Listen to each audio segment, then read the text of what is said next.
Students,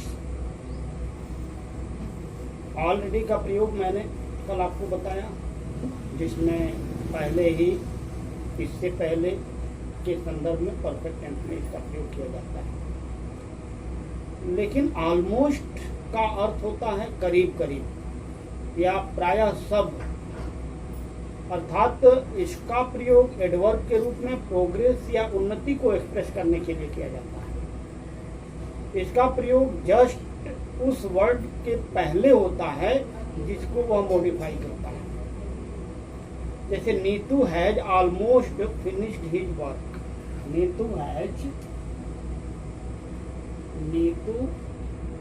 has almost finished her work. आपने क्या देखा कि ऑलमोस्ट का प्रयोग फिनिश्ड के साथ किया गया। My job take me to almost every part of the world. अब आपने देखा ऑलमोस्ट एवरी पार्ट के साथ। Our publisher is almost ready. यहाँ ऑलमोस्ट किसके साथ है? रेडी, यानी पूर्णतया रेडी है, ये बात कही जा रही है। अब बात आती है नियरली की। नियरली का प्रयोग लगभग या करीब करीब के अर्थ में करते हैं। इसका प्रयोग उन्नति या डेवलपमेंट को एक्सप्रेस करने के लिए किया जाता है। जैसे he is nearly ready to come here. He is nearly. Almost का प्रयोग विचारों की समानता बताने के लिए होता है। नियरली का प्रयोग लक्ष्य और प्रगति या किसी नज़दीक की संख्या के नज़दीक की बात बताने के लिए किया जाता है। जैसे he is almost like a teacher to me. अब यहाँ ऑलमोस्ट क्या है? विचारों को बताया जा रहा है। लेकिन he has nearly 10 boys. He has nearly 10 boys. अब इसमें क्या है?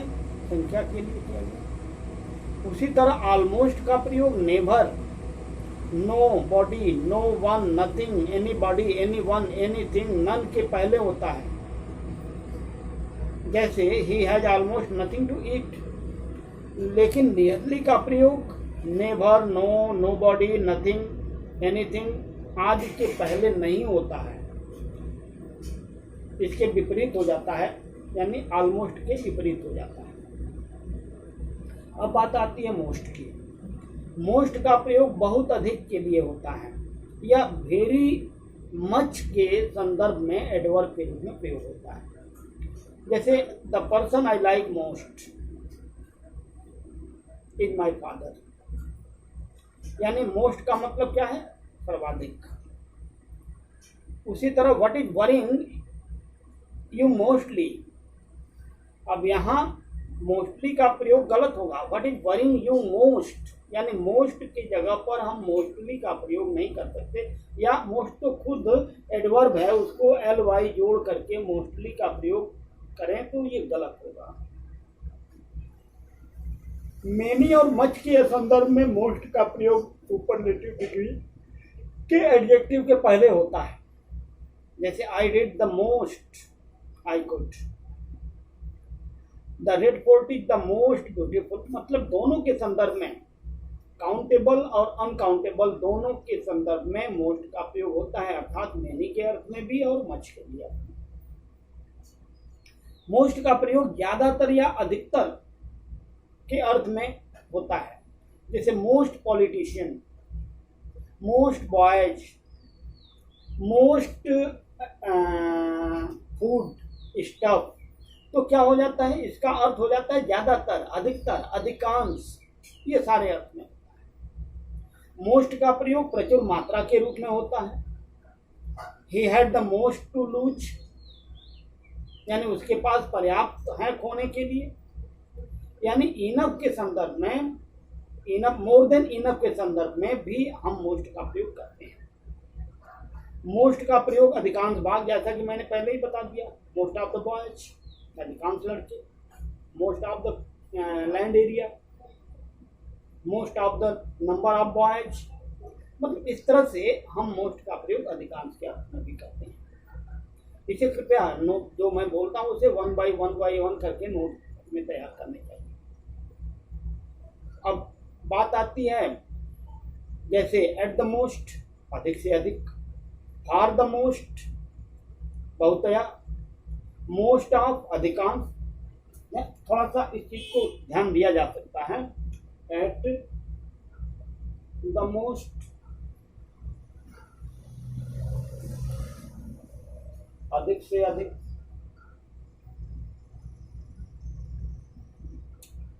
फॉर द मोस्ट,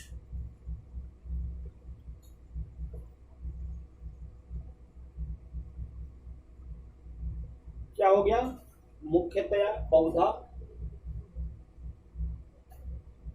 बहुधा, प्रायः। उसी तरह मोस्ट ऑफ, अधिकांश,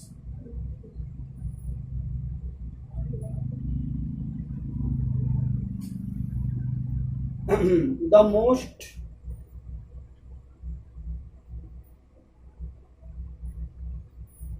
सर्वाधिक, सर्वाधिक या अधिकतम कह सकते हैं, अधिकतम आदि के संदर्भ में हम प्रयोग करते हैं। तो जैसे I can lend you my book for a week at the most, और वीक एट द मोस्ट यानी अधिक से अधिक एक सप्ताह के लिए। फिर उसी प्रकार eight the most he might earn ₹400, eight the most यानी अधिक से अधिक। ही इज द मोस्ट, वह सर्वोच्च है, ही इज द मोस्ट, वह सर्वोच्च है, सर्वोत्तम है। आई सॉ द मोस्ट, मैंने सबसे अधिक देखा। तो ये चीजें आपको संदर्भ में रखनी होंगी। अब बात आती है मोस्टली की। मोस्टली का प्रयोग, अब इसमें किसी भी प्रकार से मोस्ट से संबंध नहीं रखता है। इसका अर्थ होता है बहुधा या मुख्यता। He is mostly absent, he is mostly absent. आपने क्या देखा, वह अधिकांश गैर हाजिर रहता है। बस इसका एक संदर्भ है, मोस्टली का एक संदर्भ है, वो क्या है, बहुधा या अधिकांश। अब बात आती है जस्ट की। लेकिन एक बात ध्यान रखें कि जब वाक्य में ऑल, एवरीवन, एवरीबॉडी आदि जैसे वर्ड दिए गए हो, तो उसके पहले हम मोस्टली का प्रयोग नहीं करते हैं, बल्कि उसकी जगह ऑलमोस्ट या नियरली का प्रयोग करेंगे। अब आ जाइए जस्ट का प्रयोग। जस्ट का प्रयोग बिल्कुल अभी अभी के लिए होता है, और ये परफेक्ट टेंस में होता है। ये प्रेजेंट परफेक्ट टेंस में होता है, ध्यान रखेंगे, जो पास्ट के मोमेंट को बताता है। My son has just left the school, he has just arrived here. जैसे he has just arrived here, आपने क्या देखा कि अभी अभी आया, और जस्ट का प्रयोग देखा। जस्ट का प्रयोग ठीक या सही सही, एग्जैक्टली के अर्थ में भी होता है। It is just for, it is just 4 o'clock, यानी ठीक 4 बजे हैं। क्या हो जाएगा, इट इज जस्ट 10, मतलब क्या हो गया, अभी 10 बजे हैं। This is just what I need, ये ठीक वही चीज है जो मैं, मतलब ठीक वही के संदर्भ में हम, ठीक के संदर्भ में हम जस्ट का प्रयोग करते हैं। जस्ट एज का प्रयोग वैसा ही, ठीक उसी तरह के लिए प्रयोग होता है। जैसे it is just as I thought, it is just as I thought, it is just as I thought. आपने क्या देखा, यहाँ जो जस्ट एज है, यहाँ जस्ट मतलब ठीक, और जस्ट एज मतलब ठीक वही, ठीक। अब आती है जस्ट का प्रयोग समान रूप से उसी के समान के, जैसे हम लाइक के संदर्भ में हम एज का प्रयोग करते हैं, जस्ट एज का प्रयोग करते हैं। जैसे Shobha is just as beautiful as her mother, जैसा कि मैंने बताया, ठीक के अर्थ में, थोड़ी देर पहले या कुछ देर पहले के लिए भी हम जस्ट का प्रयोग करते हैं, के साथ करते हैं। जैसे I just meet him in the market, I just meet him, मैंने उससे कुछ देर पहले बाजार में मिला था, कुछ देर पहले। जस्ट का प्रयोग कुछ देर पहले के संदर्भ में होता है। आई जस्ट मेट हिम, मैंने कुछ देर पहले उससे मिला था। अब आ जाइए, जस्ट का प्रयोग इसी क्षण या अभी तुरंत के अंत में होता है, जैसा कि मैंने बताया परफेक्ट में, he just finishing his speech, he was just leaving the class। ठीक है। अब आइए, जस्ट का प्रयोग सिर्फ या केवल के अर्थ में भी होता है। जैसे जस्ट वेट, जस्ट वेट, इंतजार करो, एंड सी व्हाट हैपेंस, ठीक है ना, केवल इंतजार करो, देखो क्या होता है। I have come here just to see you, मैं तो केवल जस्ट टू सी यू, ध्यान देना, I have come here just to see you, यहाँ जस्ट टू सी यू सिर्फ तुम्हें देखने के लिए, केवल तुम्हें देखने के लिए, मतलब जस्ट का प्रयोग ओनली टू सी यू, यहाँ प्रयोग गलत होता है यार, ठीक है। अब आइए, जस्ट का प्रयोग पूरी तौर से कंप्लीट के अर्थ में भी होता है। जैसे the concert was just splendid, clear है, सिंपल ही, वैसे तो ऑलमोस्ट स्प्लेंडिड भी कर सकते हैं। अब आइए, जस्ट नाउ का प्रयोग में, जस्ट नाउ का प्रयोग इसी क्षण या इसी समय, तो या इसी समय के लिए प्रयोग होता है जस्ट का प्रयोग। ध्यान देंगे, I am busy just now, मैं इस क्षण अभी अभी व्यस्त हूँ। आस्क हिम मी जस्ट नाउ, अभी मिले तुरंत, इसी क्षण इसी समय। जस्ट अबाउट का प्रयोग करीब करीब के अर्थ में होता है। I have missed just about everyone, just about यानी करीब करीब सभी लोगों से मिला है। तो क्या है ना कि थोड़ा सा फर्क, जस्ट नाउ तुरंत, जस्ट अबाउट करीब करीब। अब इसमें क्या है कि जस्ट लाइक का प्रयोग अकस्मात एकाएक के लिए होता है। He walked out on his wife just like that, just like that, एकाएक। अब बात आती है जस्टली की। जस्टली का मतलब ये जस्ट से उसका कोई संदर्भ नहीं है, ये अलग प्रकार का एक एडवर्ब होता है। जस्ट का प्रयोग जस्टली का प्रयोग इन अकॉर्डेंस विद जस्टिस और अकॉर्डिंग विद लॉ के संदर्भ में करते हैं, कानून के अनुसार, ठीक ढंग से आदि के संदर्भ में हम जस्टली का प्रयोग करते हैं। जैसे he was justly punished for his crime, यानी वह न्याय संगत रूप से अपने क्या कर सकते हैं, न्याय संगत, ही वॉज जस्टली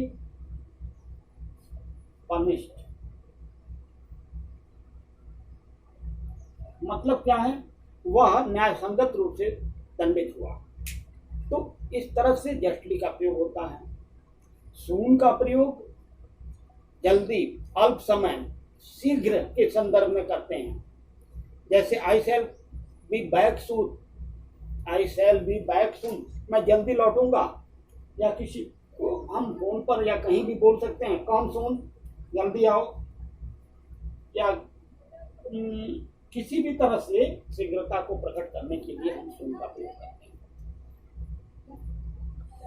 लेकिन हम जब सून को सून एज के रूप में प्रयोग करते हैं तो क्या हो जाता है, वह नो लेटर देन हो जाता है, यानी ज्यों ही, जैसे ही के संदर्भ में। He started as soon as he arrived, he received the telegram, as soon as the rain stopped, ठीक है। सून का प्रयोग किसी खास समय के तुरंत बाद होता है। The principal passed the bell and the peon soon appeared, यानी जैसे ही प्रिंसिपल ने घंटी बजाई तो प्रार्थी उपस्थित हो गया। तो इस प्रकार विद्यार्थी, अब बात आती है स्लोली का प्रयोग। स्लो एडवर्ब है, स्लोली एक अलग एडवर्ब है। स्लोली का प्रयोग क्विकली से है, अपोजिट से है, वर्ड तथा एडवर्ब के रूप में होता है। Mohan is reading the book slowly, धीरे धीरे पढ़ रहा है। Mohan read the book slow, इस तरह से नहीं कहेंगे, Mohan read the book slowly हो सकता है, धीरे धीरे धीमी गति से पढ़ता है। आवाज तो तेज है, पढ़ने का ढंग धीमा है। उसी तरह लोली का प्रयोग हम करते हैं। लोली का प्रयोग भी धीमे धीमे के अर्थ में होता है। लाउडली के अपोजिट वर्ड तथा एडवर्ब के रूप में हम लोली का प्रयोग करते हैं। लाउडली फॉर साउंड, बहुत तेज, और लोली मतलब बहुत कम। Mohan is reading the book lowly, कम साउंड में पढ़ रहा है। बात अर्ली की आती है, तो अर्ली का प्रयोग निर्धारित या उम्मीद से किए जाने वाले समय के पहले, कोई टाइम निर्धारित हो और उसके पहले कोई काम होता हो तो अर्ली का प्रयोग करते हैं। जैसे he will come early today, यानी जो टाइम निर्धारित है उससे पहले ही आ जाएगा, वह बहुत पहले ही आ जाएगा, कहने का तात्पर्य है। He will come early today, he will come early today. अब आपने क्या देखा, इस अर्ली से यानी मान लो 5 बजे आना था तो 5 बजे के पहले आ सकता है, 10 बजे आना था तो 10 बजे के पहले आ सकता है। ए पीरियड ऑफ टाइम के प्रारंभ में इसका प्रयोग किया जा सकता है, अर्ली का प्रयोग। He goes to bed early, I get up early, ठीक है। यहाँ दोनों के संदर्भ में आप देख सकते हैं कि वह एक शीघ्रता की बात करता है। अब बात आती है अर्ली का प्रयोग आरंभिक या शुरू या जल्दी या शीघ्र या भविष्य में होने वाले कार्यों के लिए भी होता है। जैसे he is an early riser, जल्दी उठने वाला व्यक्ति है। It is an early train, जल्दी आने वाली ट्रेन है। मतलब इस तरह के संदर्भ में हम अर्ली का प्रयोग करते हैं नाउन के साथ। इस प्रकार विद्यार्थियों, आज मैंने एक कोशिश किया कि ज़्यादातर कंप्लीट हो जाए, लेकिन हमको लगता है कि 1 या 2 दिन में एडवर्ब समाप्त हो जाएगा, या 2 से 3 दिन भी लग सकते हैं, क्योंकि एडवर्ब के रूल हमको कुछ ज़्यादा दिखाई देते हैं। बहुत सारे एडवर्ब भी पाए जाते हैं और सबको एक एक करके बताना भी जरूरी है। इस प्रकार आप लाइक सब्सक्राइब करते हैं।